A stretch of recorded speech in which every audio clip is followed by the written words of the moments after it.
Chers amis de TV Liberté, nous partons ce matin à Versailles avec Hélène Charrier. Bonjour Hélène. Bonjour Anne.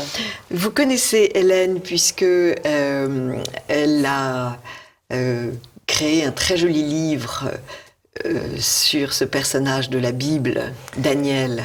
Le coloriage de louange, oui. Le coloriage de louange. Qui raconte le cantique des 3 jeunes gens tirés de la fournaise. Voilà. Et vous la connaissez parce qu'elle est venue nous parler de sa chapelle des Moulineux. Moulineux, qui est une chapelle étonnante des Grands Montins. Donc vous allez nous rappeler cela parce que au moment de la journée du patrimoine, vous avez célébré la réouverture de cette chapelle, sa résurrection en quelque sorte. Le début de sa résurrection. Le début de sa résurrection, en effet, puisque vous cherchez encore des mécènes pour continuer. Mais comme c'est un endroit plein de charme, j'aimerais que nous en parlions tout de suite. Et après, on partira à Versailles pour une exposition sur l'art urbain, qui est très intéressante. Dans la chapelle de l'hôpital Richaud, je persiste à dire la chapelle, parce que le mot espace m'horripile à un point grave. C'est une chapelle, ça ne sera jamais un espace, excusez-nous.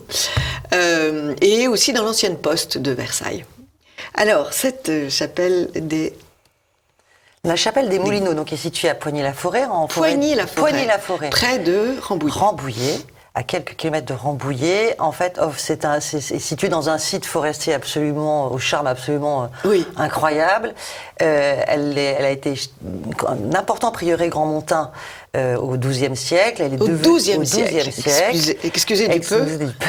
Elle a été transformée, le site a été entièrement transformé au XVIIe siècle, devenu un château qui appartenait à la famille d'Angène, que célèbre à Rambouillet, à l'occasion de laquelle ils ont clos de murs, créé une enceinte et des douves autour de ce site des moines, et puis un nymphet Renaissance qu'on va également, tout ça qui est en cours de classement, l'ensemble du site est en cours de classement. Actuellement, seule la chapelle a été classée. Et effectivement, nous avons décidé, il y a quelques années, via une association et grâce au maire, réélu d'ailleurs de Poigny-la-Forêt-Convert, de refaire vivre ce site. Et grand bien nous en a pris, puisque nous attaquons la restauration de la toiture. Anne, vous m'aviez reçu il y a quelques années, maintenant, 2 ans, pour nous soutenir. Et nous sommes heureux d'annoncer que nous allons pouvoir attaquer la restauration de la toiture en début d'année prochaine, ainsi que de la charpente. Et nous avons reçu juste 700 visiteurs au cours des Journées du patrimoine, en accueillant 2 artistes. La chapelle étant close depuis quelques semaines, nous avons pu faire un travail original, hors du commun. Et le chant, nous enchante. Et le chant dans ce... Et on fait chanter l'acoustique doit être magnifique. La voûte réverbère d'une manière complètement étonnante. On est tous tombés sous le charme la première fois où on a refait chanter dans cette chapelle. Ça, c'est les mystères de l'architecture médiévale. C'est incroyable. À chaque fois que je visite une cathédrale, je me débrouille pour être seule dans un petit coin pour chanter. C'est étonnant, ça s'explique pas, ça se prend, ça se vit. Chanter dans une cathédrale ou chanter dans une église, même une modeste église, c'est une expérience absolument inouïe que je conseille c'est cristallin. À toutes les familles ou tous les individus. Quand on y est seul, on peut aussi. Alors, je vous ai demandé de venir ce matin parce que vous participez, vous êtes professeur à l'école d'art mural de Versailles. Alors en fait, je ne suis pas professeur, je suis membre du jury. J'en ai été l'élève, la directrice, et je suis membre du jury depuis un certain nombre d'années. Vous êtes membre du jury. Et cette école participe donc à cette exposition sur l'art urbain qui réenchante la ville, dit le prospectus. Alors, et d'autres écoles, il y a l'école Sablé, celle de Jean Sablé, et puis une 3e école, je crois. Il y a je crois que ce sont des écoles, ce sont des artistes indépendants. Voilà, qui ont soumissionné, et certains ont été des artistes indépendants reçus. pour présenter une toile. Alors, dont notre ami Hugues Losfeld, qui était venu nous parler de son art à plusieurs reprises, puisqu'il a à chaque année un stand au Salon du patrimoine. Et il était venu pour sa chapelle, son église plutôt, près de Laon. Alors, nous allons parler de ce métier extraordinaire qui est le métier de l'art de rue. Vous avez participé à l'embellissement de la ville de Versailles dans ce qu'on appelle les boîtes techniques. Alors, qu'est-ce que c'est qu'une boîte technique? Alors, les armoires techniques, c'est tout. Ce sont ces armoires techniques. Nous, on les appelle les armoires techniques. Ce sont ces atroces boîtes autrefois métal, aujourd'hui en plastique, oui, qui renferment toutes les arrivées électriques, gaz, téléphoniques. Maintenant, l'arrivée du numérique, donc elles sont de plus en plus grosses, oui, de plus en plus difficiles à travailler aussi parce qu'il y a des contraintes d'étiquetage, de ventilation, etc. Et qui posent d'énormes problèmes esthétiques dans toutes nos villes de France, qu'on ne les travaille pas qu'à Versailles. oui. Donc le maire de Versailles, suite à un courrier qu'on avait fait pour lui dire, écoutez, nous on a du travail à offrir à la ville de Versailles dans le cadre de la formation des élèves du chantier, de ce qu'on appelle le chantier école. Oui. Nous avons tant d'heures à offrir. En voulez-vous? En voulez-vous, monsieur le maire? Et monsieur de Mazières nous avait répondu, moi j'ai un problème, ok c'est super, j'ai un problème, ce sont les armoires techniques. Ce qui nous a laissé un peu pantois sur le coup.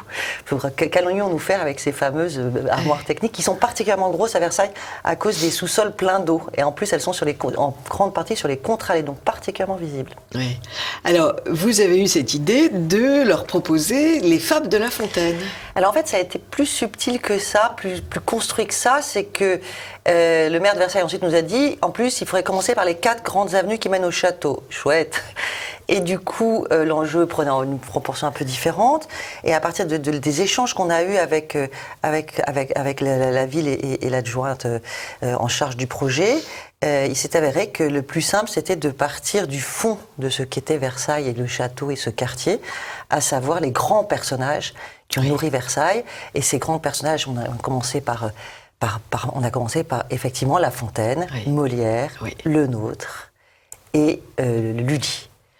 Voilà. Et chaque avenue, les décors se sont naturellement organisés dans les avenues qui, l'une menait au théâtre Montansier, l'autre menait au potager du roi, le troisième à la grille de la Reine, et c'est comme ça qu'on a organisé aujourd'hui. Effectivement, les fables de La Fontaine, il y a plus d'une trentaine de fables de La Fontaine qui ornent les rues de Versailles, ce qui est absolument merveilleux, parce que les enfants les apprennent comme ça et demandent à ce qu'elles soient récitées parfois à leur famille.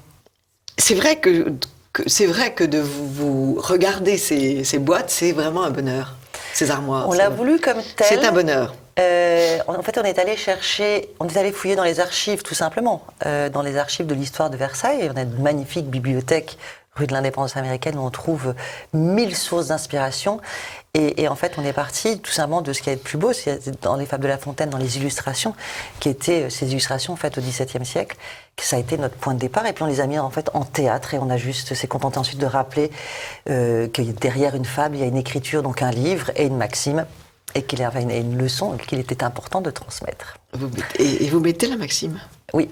Vous mettez la maxime? Absolument. Absolument. C'est un métier très physique, me disait ce matin Hugues Losfeld. C'est un métier... c'est pas un métier de jeune fille fragile. Non, c'est vrai, c'est physique parce qu'on a une lumière différente chaque fois qu'on va quelque part, à chaque heure de la journée, parce que il peut pleuvoir. Il peut pleuvoir. Et normalement, à Versailles, on fait les boîtes en général début juin. Oui. Généralement, on a des trompes d'eau. Oui. Donc on a tout vu, hein, les toiles qui s'envolent, mais voilà, ça fait partie du métier. Il y a aussi, il faut peindre par terre, il faut peindre en l'air, il faut peindre sur des échafaudages, il faut peindre la tête à l'envers. Ouais. Mais voilà, ça fait partie du jeu. On le sait, tout métier a ses contraintes. Et puis le jeu en vaut la chandelle. Le jeu en vaut la chandelle. Alors, il y a dans cette exposition, il y a un tableau très étonnant de Catherine Pfeff, qui, en fait, elle représente des écuries avec des chevaux qui montrent leur nez, sur le manège. Sur le manège, ce qui est très très joli. Les élèves de l'école d'art, enfin des anciens élèves de l'école d'art mural ont travaillé dessus. L'école a travaillé dessus parce que Catherine Pfeff a été un de nos enseignants. C'est ça. Voilà, et notamment enseignant remarquable en termes de perspective. Alors, il y a aussi, bien sûr, et ça tout le monde peut le voir, au marché Notre-Dame, dans les carrés Notre-Dame, il y a les très beaux dessins d'Emmanuel Brodeau, qui sont des cavaliers baroques avec plein de plumes et de couleurs. Carrousel de Louis XIV. Une carrousel de Louis XIV, ça c'est très très joli. Il y a aussi cette artiste qui doit être japonaise, Megumi Nemo, qui fait des collages éphémères par terre. Et alors ça m'a agacée parce que d'abord écrire par terre, je vois pas l'intérêt. Je veux dire, bien sûr, on regarde par terre pour ne pas tomber dans un trou, mais on avance et donc on ne peut pas s'arrêter sur une œuvre. En plus de ça, je n'avais pas vu que son tableau était très beau. C'est une mère à l'enfant. Donc il est très très beau. Donc je trouve qu'il mériterait il y a un problème de lecture quand on regarde une position verticale. Donc absolument. Le fait que j'ai pas vu son dessin, c'est la preuve que ça marche pas. C'est dommage, quoi. C'est vrai que la nature humaine fait que nous marchons debout. Bon, il faut une autre perspective. Et que nous regardons droit devant. Alors, il y a une autre chose très jolie, c'est le labyrinthe de Versailles, impasse de Toulouse. C'est dans la rue Carnot. Pour ceux qui marchent dans Versailles. Et alors là, c'est très très joli. On est dans le parc de Versailles. Il a été réalisé par deux de mes anciens enseignants, qui sont Joël Godefroy et Christophe Rage, et qui ont une touche. Alors Joël Godefroy, qui est meilleur ouvrier de France, d'ailleurs. Oui.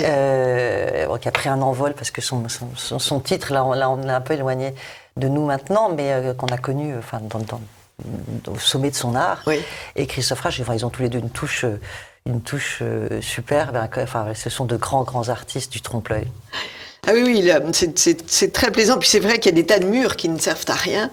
Alors, dans les cités moroses, comme disait le chanteur, où il y avait des grandes surfaces tout à fait vides, et c'est vrai que y peindre des fleurs, y peindre des enfants, y peindre, c'est tout à fait merveilleux. Quand ce n'est pas, c'est vrai que ça embellit. Il faut pas tomber. Le risque, c'est toujours de tomber dans le kitsch, d'en faire trop. Mais si on passe à côté de cet écueil, en réalité, il faut bien comprendre que cet art mural, cet art du trompe-l'œil ou cet art décoratif, apporte énormément d'apaisement dans tous les lieux où il s'installe. Oui. Moi, je l'ai vu à Versailles quand on a commencé à peindre à proximité des cités, où on constatait que sur des chemins de l'école, parce qu'on a des boîtes un peu partout dans Versailles aujourd'hui, y compris dans des quartiers qui ne sont moins favorisés que la proximité du château, et je l'ai constaté sur place. C'est que vous avez des enfants qui sortent de l'école, et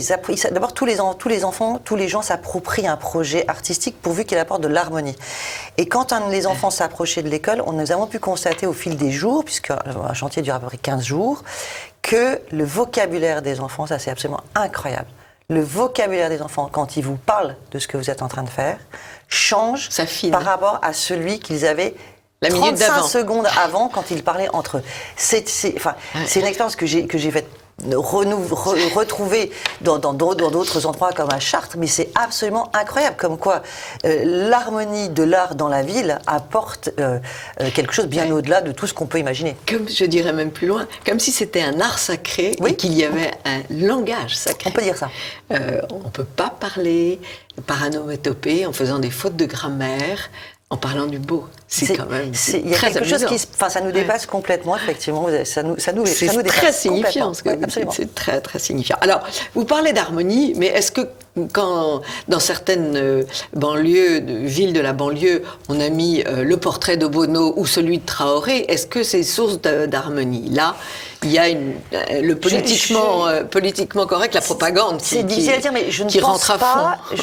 D'abord, je ne pense pas que ce soit le rôle d'un artiste dans dans la rue, dans un atelier, on fait ce qu'on veut, mais dans la rue, d'imposer une vision politique.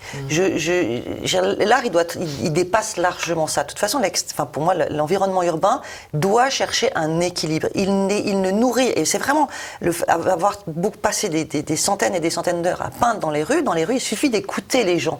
Les gens, ils parlent sans filtre parce que vous êtes au sol, du coup, vous ne les impressionnez pas du tout, ils parlent librement. Et en les écoutant, il est très clair que quand vous apportez quelque chose qui fait du bien, ça résonne instantanément dans les oreilles et la façon d'être de tout le monde. Tout le monde s'approprie quelque chose qui fait du bien. La politique, c'est pas quelque chose qui fait du bien, c'est quelque chose qui doit être, mais qui doit avoir une place. Mais pas dans nos environnements urbains. Les environnements urbains, ils sont pour tout le monde. Donc c'est pas le lieu. Bien sûr, vous avez raison. Il n'y a qu'à voir en tout cas, dans l'art décoratif. Il n'y a qu'à voir le visage extatique de la foule dans les flash mobs avec les concerts. Quand vous avez à la gare de Milan, devant l'Opéra de Paris, dans le monde entier, vous avez un musicien qui arrive, un deuxième, un troisième, et tout d'un coup, l'ode à la joie résonne. Les choses se font toutes seules. Le visage des gens, j'ai vraiment, à chaque fois je les regarde, ils sont dans un état de bonheur parfait. Parfait. Ils ont tous des soucis, ils ont des problèmes, ils ont des bons. Et là, tout d'un coup, regardez bien, ils ont un sourire d'une oreille à l'autre.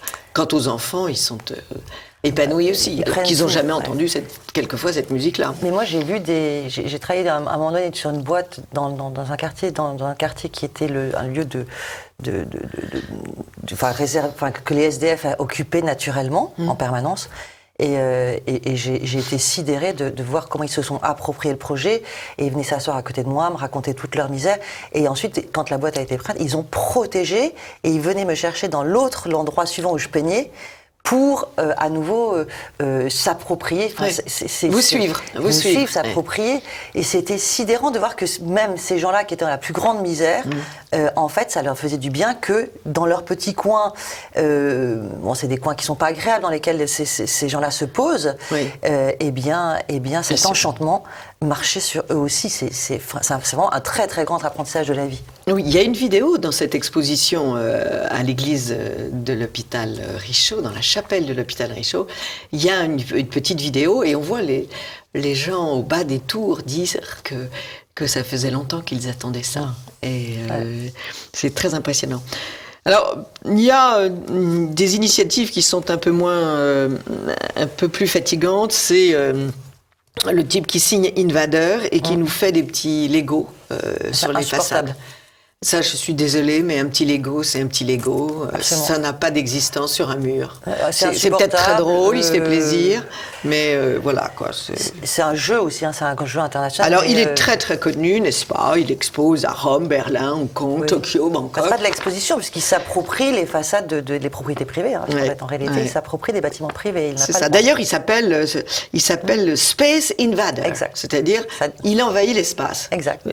C'est le cas. Non. En plus, il y a beaucoup de messages insultants en face des anciens locaux de l'école d'art de Versailles. On avait juste la tête du roi guillotiné. Ah oui, ah bah oui. Oui, donc ça traduit son état d'esprit. Oui. Alors, Hugues Losfeld présente dans cette chapelle un grotesque, une peinture grotesque. Alors, qu'est-ce que c'est que c'est grotesque? Qu'est-ce que c'est qu'un grotesque? L'art du grotesque, c'est un art qui remonte à l'Antiquité. En réalité, certains le font remonter à l'art pariétal, mais en réalité, c'est parce qu'on a toujours peint partout l'être humain, l'homme, depuis aussi longtemps qu'il marche vers une forme de civilisation, d'organisation de sa vie, s'est toujours approprié les lieux pour peindre et raconter son histoire ou ce qu'il se sentait le besoin de raconter. Et le grotesque descend de techniques dont on a retrouvé certains dessins dans des villas extrêmement anciennes romaines et dans lesquelles ces décors ont été peints. Alors certains disent que ça vient du mot grotte, mais certains disent aussi que ça vient en fait de types de personnages. Ce sont des visages qui sont outranciers, ce sont des personnages, c'est surchargé. Alors, Voilà. Qui de la poule ou de l'œuf. Des végétaux devenant, des végétaux souvent devenant des animaux. Des êtres vivants, oui. Des êtres tout à fait étonnants. Alors, il y a aussi cette explication qui me plaît beaucoup. On les appelle grotesques parce qu'en fait, ces peintures ont été retrouvées à la Renaissance. Absolument. Par des archéologues et que, bien évidemment, quand on les retrouve, c'est à l'état de grotte. C'est en dessous. Ils grottent, donc on les appelait grotesques. Mais en réalité, ce sont les peintures des thermes de l'empereur Néron. Ah mais elles sont somptueuses. Enfin, c'est somptueux. Alors c'est tout. C'est à Herculanum. Herculanum, oui. Faut que j'aille voir ça. Oui, c'est vrai. C'est très très étonnant et très. C'est somptueux quand on pense, depuis quand ça existe, la beauté des peintures qu'on découvre, que ce soit Herculanum, Rome ou Pompéi. Et là, on en découvre des nouvelles. On en a sorti une nouvelle à Pompéi, mais c'est à tomber par terre. Et les grotesques ont été extrêmement célébrées au XVIIIe siècle. Elles ont été reprises. Enfin, c'est devenu un des motifs emblématiques de tout l'art mural de la Renaissance. Et puis, les siècles après. Les plus grands peintres, qui habillent aussi les toiles des plus grands peintres de la Renaissance italienne et française. Et puis, je crois qu'il y a les chambres de Raphaël au Vatican, qui sont des grotesques aussi. Oui, alors il y en a beaucoup. Alors c'est vrai que on y pense moins au Vatican, parce qu'au Vatican, il y a tellement de richesses de peinture classique. Oui, mais les chambres de Raphaël, qu'on voit très peu, parce qu'elles sont jamais ouvertes. Il faut prendre rendez-vous 6 mois avant. C'est pas ce qu'on cherche, mais néanmoins, c'est des témoignages absolument incroyables. Il paraît que c'est extraordinaire. Nos plus grands peintres, effectivement, n'ont pas produit que des toiles, on va dire classiques, mais aussi d'un nombre incroyable de grands peintres et de leurs élèves et de leurs petites mains ont produit de l'art décoratif via notamment ces grotesques, mais d'autres types de décors, les faux marbres, etc. Et puis ces grandes toiles classiques qu'on connaît. C'est deux arts qui se complètent et qui se répondent. Dans certains cas, certains peintres, quand il n'y avait pas de travail pour faire des choses somptueuses, étaient bien contents de trouver du travail décoratif, purement décoratif, d'art mural. Alors on va en parler de la différence. Les plus beaux, selon Hugues Losfeld, qui devait être des nôtres ce matin, mais il était sur un chantier à Angers, donc il ne pouvait pas venir au Kremlin. C'est le boudoir de Marie-Antoinette à Fontainebleau. C'est un ravissement. Voilà, il faut qu'on aille au boudoir. C'est un ravissement et c'est une peinture très particulière parce qu'elle est peinte, en fait, les grotesques, parce que ce sont des grotesques, sont peintes sur de la feuille d'or blanc. Ce qui donne un effet, une luminosité, parce que la feuille d'or blanc, elle absorbe la lumière d'un côté, en même temps elle rend une espèce de lumière diffuse qui habille remarquablement ces grotesques, qui sont extrêmement féminines. On a travaillé sur ces motifs à l'école d'art mural de Versailles, ça faisait partie des sujets qu'on étudie. Alors, ces peintres, vous êtes décoratrice, peintre en décor. En fait, les peintres en décor ne signent pas la plupart du temps. Non, alors je découvre avec le temps, en rencontrant des conservateurs et notamment sur le chantier sur lequel je suis en ce moment, que les historiens d'art nous pousseraient aujourd'hui à signer parce qu'ils expliquent que ça leur rendrait service. Qu'on puisse réussir à attribuer, parce que finalement on travaille pour des centaines d'années, dans la plupart d'entre nous en tout cas, enfin pouvoir attribuer sereinement les décors à tel ou tel atelier ou artiste. Donc on ne le fait pas parce qu'on ne se considère pas en réalité comme des artistes, mais comme des artisans d'art. Voilà, c'est exactement ce que m'a dit Hugues Losfeld, c'est inouï. Parce que c'est la réalité de nos métiers. Je trouve que c'est une grande modestie, ce qui nous change un peu mais ça correspond à une réalité. Du crétin qui fait un trait et qui dit que je suis génial et je signe. C'est la réalité de notre quotidien, d'abord parce qu'on travaille en équipe, parce que nous travaillons à partir souvent des archives, de ce qui existe. Donc on n'a pas la prétention d'être un créateur absolu, nous, pas du tout. On sait que nous nous inspirons, nous n'existons que les uns après les autres et les uns grâce aux autres. Et par ailleurs, nous ne racontons pas notre histoire, nous sommes au service du client et de l'architecture d'un lieu et de l'histoire à transmettre. Nous ne sommes pas à notre service. C'est pour ça qu'on ne nous considère pas du tout comme des artistes, mais comme des artisans d'art, même si les gens nous collent toujours cette étiquette d'artiste. Mais signer aujourd'hui, signer dans un coin discrètement, pour l'historien d'art, c'est une vraie... Enfin, moi, ça me choquait au début, mais c'est une question qu'il faut se poser, je pense. Et alors, bon, finissons-en avec cette exposition qui est jusqu'en fin novembre, donc à Versailles, du jeudi au dimanche, l'après-midi. Non, du mercredi au dimanche. Du mercredi au dimanche, l'après-midi. Et évoquons votre travail en ce moment, qui est magnifique. Vous travaillez sur les poutres du château de la Celle-les-Bordes. Exact. Et en fait, je vais faire une promesse aux téléspectateurs, c'est d'un jour d'organiser une visite. Avec joie. Je pense que le propriétaire de la Celle-les-Bordes serait très heureux. Une visite et une visite admirative de votre travail, puisque qu'est-ce que vous faites? Nous créons, alors nous avons ce qui est une chance absolument inouïe à notre époque, c'est que nous sommes en train de créer un plafond de style Renaissance pour orner la grande galerie du château. Qui fait au premier étage, donc qui est une surface de 150 mètres carrés. Il y a plus de 100 solives à décorer. Suivant, on va avoir 7 motifs différents. On est en train d'attaquer le 6e, le 5e et 6e. Et ensuite, on aura encore les poutres sur lesquelles on aura une autre histoire à écrire. Le tout, en équipe et avec des moyens... des techniques classiques et un propriétaire qui aurait dû être en réalité un mécène qui fasse il est mécène. Le travail qu'il nous demande est techniquement extrêmement de haut niveau, artistiquement aussi. On est obligé d'être fidèle aussi parce que l'idée c'est vraiment de dire on assume que ce plafond soit créé au XXe siècle. C'est un château classé mais pas l'intérieur pour l'instant. Donc on a liberté de création à l'intérieur. Mais on se fait épauler par des professionnels pour ne pas nous tromper. Mais on est dans une création pure, ce qui est extrêmement rare dans un château de cette qualité. C'est un chantier absolument incroyable et on travaille à un niveau qui est très peu possible si vous n'avez pas quelqu'un qui est un passionné et qui est prêt à mettre les moyens qui vont avec, et en plus avec des techniques anciennes, traditionnelles. Oui, il faut rendre hommage à Thierry Gobet qui est entré dans cette demeure très ancienne de la duchesse d'Uzès et qui l'a meublée et rénovée et lui a rendu sa splendeur. Et la vie, c'est un château où il y a une vie absolument incroyable. On vit vraiment. On vit vraiment, on dort pas. Mais je pense que c'est une très bonne idée. On va un dimanche de printemps, quand les miasmes des virus supposés seront partis, nous irons à la Celle-les-Bordes. Eh bien, merci beaucoup, Hélène Charrier. Votre mot de la fin. Vous faites aussi vous répondez à toutes les propositions de chantier. Vous êtes... si vous avez une demeure, si vous voulez... Absolument, on répond. Notre seule limite, et ma seule limite, parce que c'est de chercher toujours l'harmonie esthétique et de ne jamais tomber dans la laideur. Merci pour cette exigence. Merci Hélène.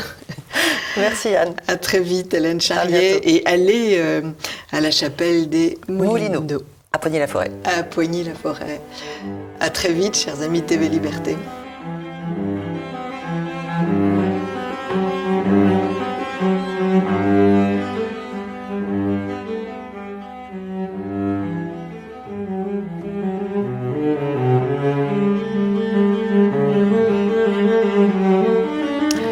Chers amis de TV Liberté, bonjour. Nous allons faire un petit zoom sur une société de production de films qui s'appelle Saint-Louis Studio avec Jean-Baptiste Salmon. Bonjour. Bonjour. Vous produisez des films avec ce studio qui s'appelle Saint-Louis Studio. Vous êtes bien jeune. Comment vous est venue cette idée de créer une société de production ? Alors en fait, on a créé cette association donc il y a à peu près 5 ans. Oui, c'est pas une société, une association. Voilà, exactement. Ok. Et donc on va dire que le nombre a augmenté au fur et à mesure, donc des adhérents et des bénévoles qui sont désireux de participer à nos projets. Oui. Donc sous l'impulsion du réalisateur Baudouin, qui avait donc lui-même des idées de scénario qu'il voulait mettre en scène. Oui. Donc nous avons commencé par une série qui s'appelle Un dîner aux chandelles. Oui. Donc c'est une série qui se passe au début du XXe siècle, où l'on suit une famille d'aristos dans un château. Oui. Donc c'est tourné en Touraine, au château de Giseux principalement. Oui, c'est ça, Giseux, oui. Exactement. Oui. Et puis voilà, l'association s'est développée au fur et à mesure. Voilà, on a vraiment créé une petite famille, la famille Saint-Louis Studio, avec donc l'envie de continuer à grandir, à faire des projets toujours un peu plus... Alors là, arrive le numéro 2, saison 2 de Un dîner aux chandelles, et vous fonctionnez avec l'aide de mécènes. Exactement. Alors en fait, on a investi nous-mêmes, l'association a investi des fonds pour avoir du matériel qui s'améliore sans cesse, pour avoir du matériel professionnel, pour nous permettre donc d'avoir une série avec des images de qualité. Oui, oui, c'est très beau. J'ai vu la saison 1, c'est très beau. Alors, si nos amis sont intéressés, il faut tout simplement aller sur votre site stlstudio.fr, c'est-à-dire Studio Saint-Louis en abrégé .fr. Alors, quelle est l'histoire d'Un dîner aux chandelles? Il y a un crime? Il y a un crime, tout à fait. C'est donc une enquête policière, autant dans la saison 1 que dans la saison 2. Voilà, je n'en dirai pas plus sur le scénario, mais donc effectivement, c'est une enquête policière. En fait, on retrouve un petit peu une ambiance d'Agatha Christie, une ambiance de Downton Abbey un petit peu aussi dans le. Alors, le sans les décor couleurs, parce que votre film est en. Alors la saison 1 était effectivement en noir et blanc. En noir et blanc, ce qui donne un caractère tout à fait particulier à vos films. Tout à fait. Oui. Et alors on a fait le choix pour la saison 2 de passer en couleur pour le coup. Ah bon? Voilà, pour changer un petit peu, pour tester autre chose, et puis pour comparer un petit peu, on va dire, les deux images, les deux manières de filmer. Oui. À propos de tests, vous pouvez, chers amis de TV Liberté,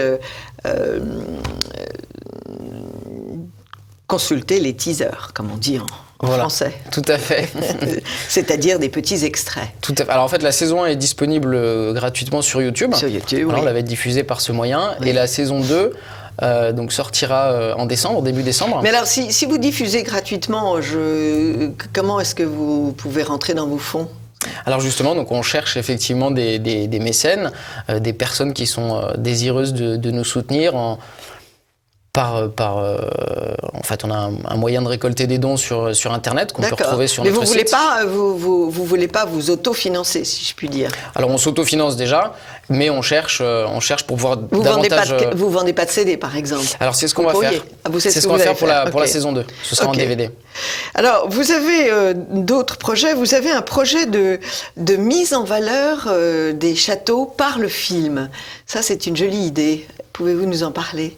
Alors effectivement, comme on va dire que nos idées de base et nos principes sont de défendre le patrimoine français, sa culture et son histoire.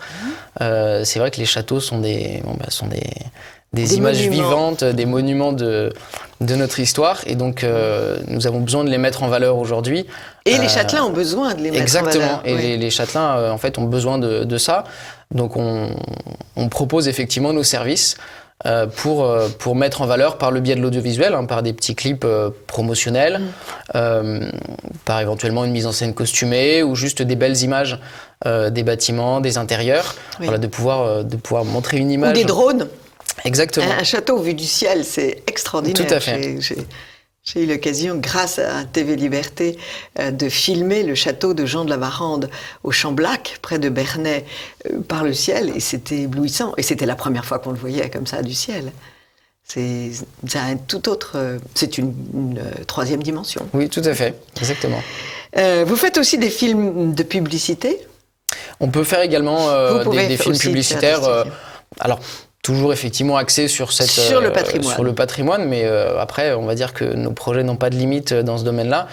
Si des gens sont désireux de passer par nous, justement, pour mettre en valeur vous pourriez quelque préparer chose. Des films pédagogiques pour les enfants, c'est-à-dire l'histoire d'une région et ses châteaux, et avec un texte pour les enfants. Oui, tout à fait, oui. Ce serait tout à fait envisageable. Et alors, vous avez aussi d'autres projets. Dites-moi. Exactement. Donc, nous avons plusieurs projets, on va dire, en tête. Alors, toujours axés sur l'histoire de France. Notamment un projet d'un long métrage, cette fois, sur la Révolution française. Donc, c'est l'adaptation d'un livre de René Sécher. Oui. Voilà, parce que ça nous paraît important de pouvoir mettre en image certaines parties de notre histoire, dont la fin du XVIIIe siècle. Dans les heures les moins glorieuses. Exactement, pour montrer un petit peu la vraie face de cette période. Ouais. Donc voilà, c'est un projet qui est en cours de création, le scénario est en cours d'écriture, et donc nous commençons à chercher également des sponsors, des mécènes, parce que pour le coup c'est une grosse production qui demandera du temps et des moyens plus importants. Voilà, pour qu'on puisse mener à bien ce projet dans les quelques années à venir. Bien, voilà des projets. Je reviens au projet précédent pour à but pédagogique pour les enfants. Il y a assez peu de vidéos pédagogiques sur l'histoire des châteaux de France. Oui, tout à fait, c'est vrai. C'est quelque chose qui manque. C'est quelque chose qui manque. Moi, j'ai visité récemment le château de Châteauneuf, juste au-dessus de Beaune. Et nous avons été reçus par des guides en costume. Déjà, c'est merveilleux. Met dans l'ambiance. C'est merveilleux. Des guides jeunes, beaux comme des dieux. C'était vraiment somptueux. Mais je pense qu'en effet, pour les enfants, il serait facile de faire une mise en scène avec des guides ou les châtelains eux-mêmes habillés qui racontent. Ça serait extrêmement vivant. Tout à fait, ça fait revivre l'histoire et c'est plus agréable. Et encore une fois, vous avez peu de concurrents. À ma connaissance, ça n'existe pas. Il y a beaucoup de livres expliquant les châteaux aux enfants, avec des dessins plus ou moins dégueux d'ailleurs, qui n'ont rien d'exact et qui sont le produit de l'imagination débridée de celui qui propose la collection, mais avec des personnages qui ressemblent plus à Fifi Brin d'Acier qu'à des personnages vrais et de beaux chevaliers et de belles châtelaines. Donc, il y a un créneau. Alors, ce dîner aux chandelles, il n'est pas encore fini. Alors, la saison 2 est presque finie d'être montée. Donc, vous avez juste besoin d'une aide pour le terminer. Voilà, c'est ça, exactement. Parce que bon, ça coûte quand même un peu d'argent. À produire, c'est plusieurs milliers d'euros de matériel, de frais. Et puis, bon, c'est quoi, 3 000, 4 000 euros? On va dire 4 000 - 5 000 euros, presque. Parce qu'après, derrière, il y a des professionnels qui travaillent aussi sur le montage, sur le son. Donc, il y a des gros frais. Et donc, c'est pour ça qu'effectivement, pour Noël, on sortira un DVD avec les 2 saisons. Très bien. Donc avec la saison 2 que les gens pourront découvrir et reprendre la saison 1 également pour ceux qui ne l'auraient pas encore vue ou oui, ça, c'est une très qui souhaiteraient la voir avant. C'est une très jolie idée de cadeau. Et alors, aux mécènes, vous leur offrez les 2 saisons. Voilà, exactement. Tout à fait. Il y a des contreparties, effectivement, pour... Bon, je redis le nom de votre site. C'est tout à fait. STL, Studio Saint-Louis.